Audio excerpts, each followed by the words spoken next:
gente continua falando de trânsito, principalmente de mudanças no Código de Trânsito Brasileiro. A gente vai abordar esse assunto melhor com quem entende do assunto. E assim eu dou as boas-vindas novamente, assim como toda terça-feira, ao César Uriani. Seja bem-vindo aqui ao CBN Motor mais uma vez, César. Boa tarde para você. Boa tarde, Leandro. Boa tarde, Stephanie. Temos bastante papo aqui hoje sobre as novas, regulamentações aí no Código de Trânsito.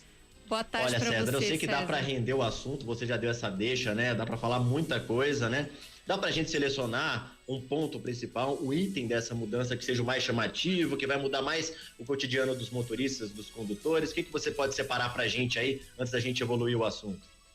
Legal, são, como você disse, várias mudanças, Umas afetam um pouco, outras afetam bastante. Eu destacaria a pontuação na carteira de habilitação, que tem muita gente fazendo confusão aí com o tal dos 40 pontos, não é bem assim, depende da categoria em que você está.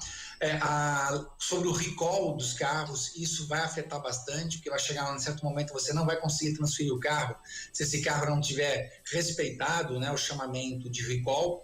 Também destaque aí mudou, o tempo para você fazer a revalidação da carteira de habilitação. Eu acho que esses 3 pontos são os pontos que mais chamam a atenção.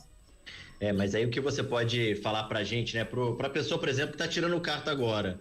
Vale o quê? A pessoa às vezes está no meio do processo. Tem o caso da minha namorada, por exemplo, ela começou, já fez todas as aulas teóricas, a prova teórica estava marcada, mas foi suspensa por motivos óbvios, A gente entrou no momento mais crítico da pandemia e os processos estão suspensos, mas depois que retomar, o que essas pessoas que estão no processo podem esperar? Vai valer essa nova regra? Como é que fica, César? Já tem uma clareza sobre isso ou não?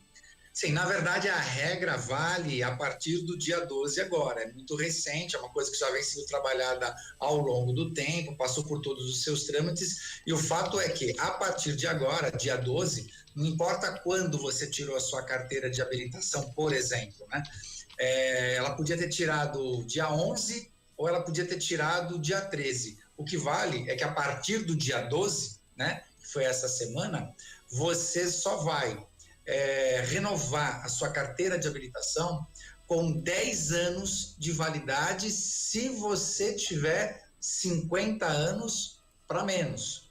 Se você tiver entre 50 e 70 anos de idade, o período para você fazer a renovação da sua carteira de habilitação é de 5 anos, cai pela metade. E caso você tenha mais de 70 anos, é de 3 em 3 anos que você tem que fazer a renovação da sua carteira de habilitação. Não importa quando você tirou. Todo mundo, a partir de agora, tem lá a data que você tirou a carteira, vale aquela data, mais 10 anos. E César, tivemos algumas mudanças, sobre exame toxicológico, continua mantido, na verdade, o toxicológico, mas há uma nova regra que proíbe a pena de reclusão para quem for pego dirigindo embriagado, Na verdade, o que acontece é assim, em alguns momentos, algumas infrações, elas foram transferidas para, como se diz, advertências. Então, vamos supor o seguinte, você vai entrar em São Paulo e você vai num momento de rodízio. Você deveria tomar uma infração por aquilo. Se durante 12 meses você não tomar nenhuma, você tem aquilo como uma advertência, mas a segunda, ela já se torna uma infração. Então perceba que já houve uma pequena flexibilização aí. No que se refere a dirigir embriagado, por exemplo, a coisa ficou mais apertada. Antes você podia substituir, por uma pena alternativa o crime no trânsito por você ter, por exemplo, atropelado uma pessoa, você embriagado e você matou essa pessoa. Hoje não mais. Hoje é reclusão sem fiança e sem pena alternativa. Então vai depender muito da modalidade onde você se enquadra, e foi isso que acabou mudando bastante, eu acho, que no Código de Trânsito Brasileiro. Você não existe uma regra para toda a situação, cada caso será um caso, cada caso está sendo visto de uma outra maneira, Então terão situações onde ela se tornou muito mais rígida, mas há situações onde ela se tornou um pouco mais branda, Depende, cada caso um caso. Agora, César, queria que você aprofundasse com a gente essa questão dos limites, né, dos pontos na carteira, né, tão popular aí esse debate, esse assunto. A sua opinião mesmo como especialista, né? Vou fazer um resumo aqui, né, me corrija se eu estiver errado, mas antes, quando o motorista somava 20 pontos por infrações, né, relembrando, num período de 12 meses, a lei mandava suspender a habilitação dele, né, suspender essa habilitação. Agora, se o condutor não cometer infração gravíssima, a suspensão só acontece quando ele atingir 40 pontos. Para você, isso torna o trânsito mais seguro de alguma forma? É benéfico para a segurança no trânsito? Como é que você avalia essa mudança, César?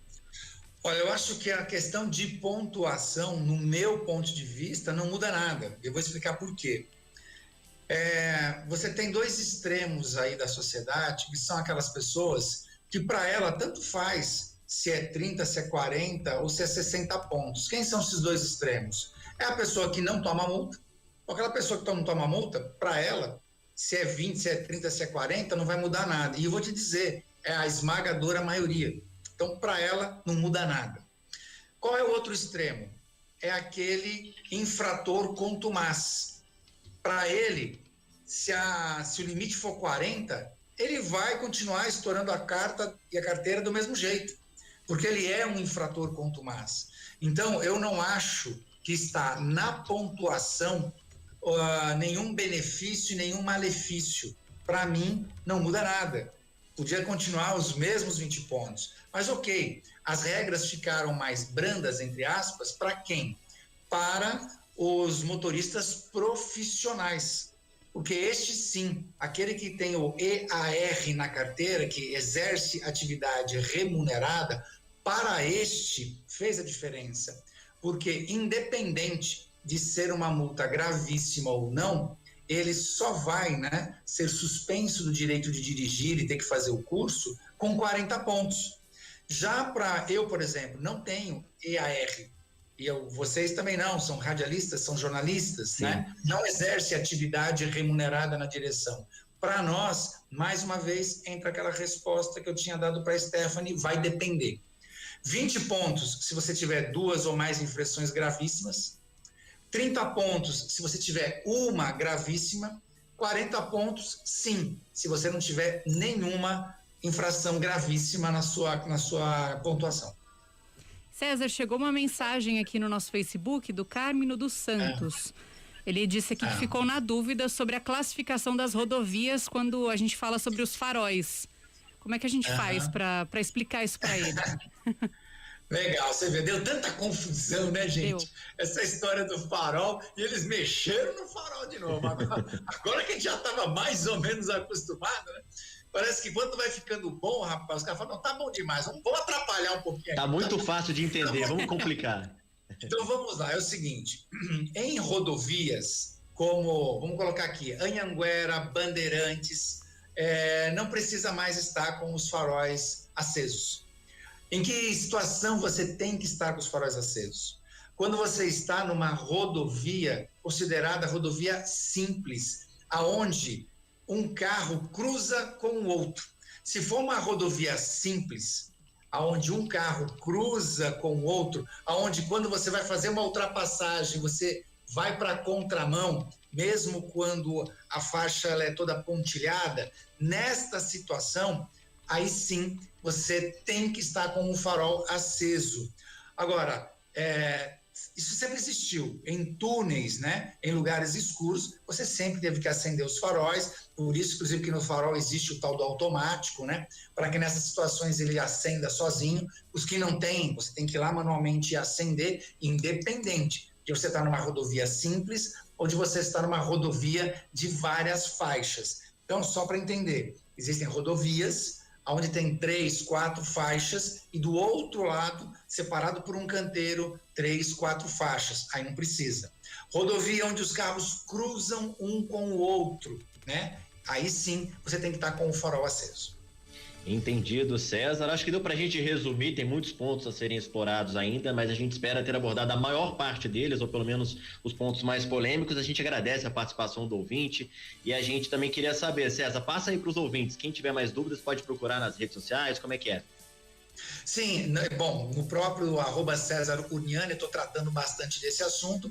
Nós temos aí o nosso podcast CBN Motor, onde eu e o Enzo e o Urniani nos dedicamos a um podcast só as regras que mudaram aí no novo Código de Trânsito. Então, interajam aí com a CBN, né? Vá lá no podcast e lá a gente lê todas, comenta sobre todas as mudanças para que você não tenha aí nenhum problema, nenhuma dor de cabeça. Eu só tenho que agradecer mais uma vez meus amigos aqui, Stephanie e Leandro. Eu que agradeço, nós que agradecemos, fala em nome da Stephanie também, tenho certeza, né, Stephanie? Com certeza, a gente que agradece a sua participação aqui toda terça-feira no CBN Motor, é um prazer te receber aqui.